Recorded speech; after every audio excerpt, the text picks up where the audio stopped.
Noah Lyles walked into the biggest 100-meter race of the 2026 season, surrounded by Olympic champions, a world indoor gold medalist, and a man who had already beaten him earlier this year. The gun fired, and Lyles did not win the start. He did not even lead at 60 meters. But then came the moment every sprint fan has learned to fear. What happened in the final 20 meters of this race will change how every competitor looks at the rest of the 2026 season.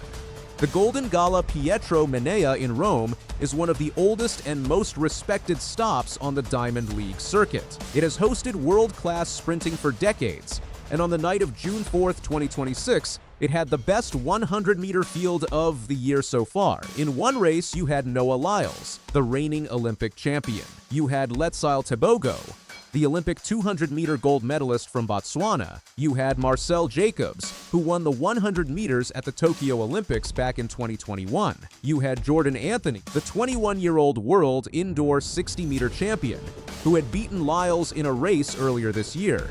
You had Ferdinand Omanyala, Africa's fastest man who had recently run multiple sub-10 performances. And you had Emmanuel Eseme from Cameroon, who came in with far less hype than anyone else in the race. The entire track world was watching.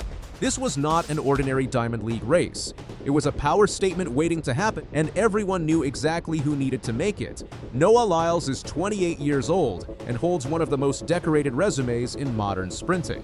He is the reigning Olympic 100-meter champion, having won in Paris in August 2024 by just 0.05 of a second in a photo finish over Jamaica's Kishani Thompson. That win made him the world's fastest man, but it also came by the closest margin possible. Before Paris, he had already won 6 World Championship gold medals, including the full sprint treble at the 2023 World Championships, the 100, the 200, and the relay, something no man had done since Usain Bolt in 2015. He is a 4-time 200-meter world champion and a former Diamond League champion. His personal best over 100 meters is 9.79 seconds, set in Paris. But the 2026 season had come with questions. In March, his own training partner, Jordan Anthony, beat him at the United States Indoor Championships in the 60 meters. Anthony then went to Poland for his first ever international championship and won the world indoor 60-meter title in 6.41 seconds, a time that placed him 4th on the all-time world list. Suddenly, people were asking whether a new generation was here to take the crown. Lyles opened his outdoor season in Tokyo on May 17th, running 9.95 to win a Continental Tour race, but he again showed his signature slow start, posting the worst reaction time in the field. He was winning, yes, but the narrative around him had shifted. Rome was the test that would answer whether Lyles was still the alpha or whether the chase pack was getting close. Jordan Anthony was born in 2004. He is 21 years old, and he trains at the same facility as Noah Lyles in Claremont, Florida, under coach Lance Brahman at Pure Athletics. That shared training environment made the Rome matchup something stranger than a normal rivalry. These men push each other every day in practice. Anthony had won the world indoor 60-meter title in his first international meet, his first time ever leaving the United States. He had already run 9.91 in the 100 meters this outdoor season, making him one of the fastest men alive in 2026. He entered Rome for his Diamond League debut with 3 outdoor wins from 3 races. The story practically wrote itself. Young talent, same coach, same track group. The student preparing to embarrass the teacher in front of the whole world. In the final 20 meters, Lyles found another gear. His stride pattern changed.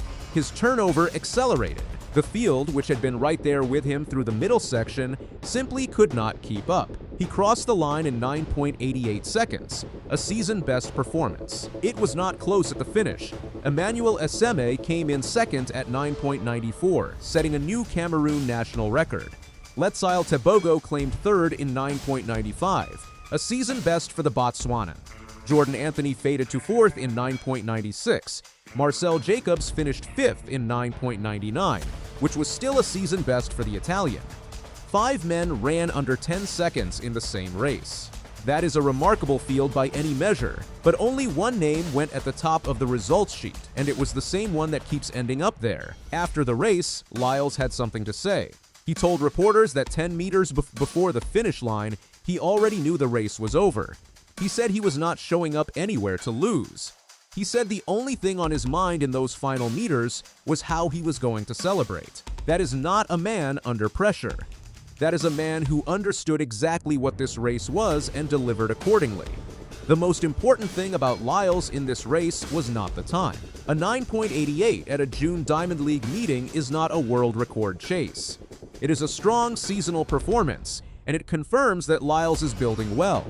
But what the result actually means goes beyond the numbers. The narrative heading into Rome had spent weeks questioning whether the new generation was arriving. Anthony had beaten Lyles in the 60 meters indoors. Tebogo had an Olympic gold medal. Eseme had been quietly running well all season. Yet when the race was at full speed and the stakes were real, Lyles did what he almost always does in that final stretch.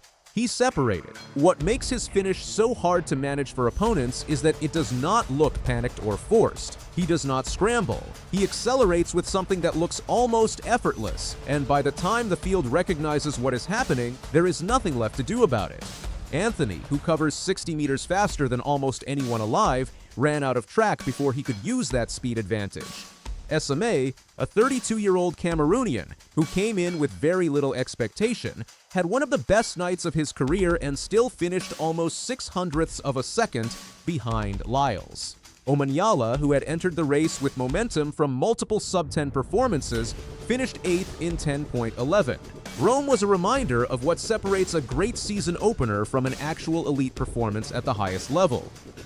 Before the story gets too clean, there are things still worth watching. Lyles was not dominant off the blocks in Rome. His slow start means he is always racing from behind, a habit that becomes genuinely dangerous against a faster starter capable of matching his closing stretch.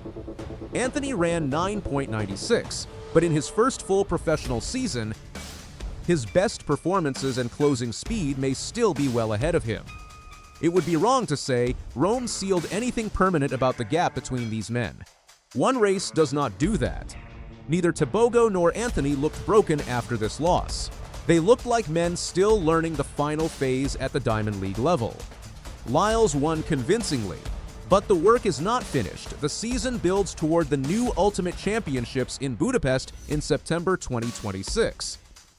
Lyles had been publicly hesitant about committing, but Rome adds serious weight to his potential appearance. With the 2028 Los Angeles Olympics 2 years away, American sprinting has rare internal competition. Two men training under the same coach, running at each other on the biggest stages.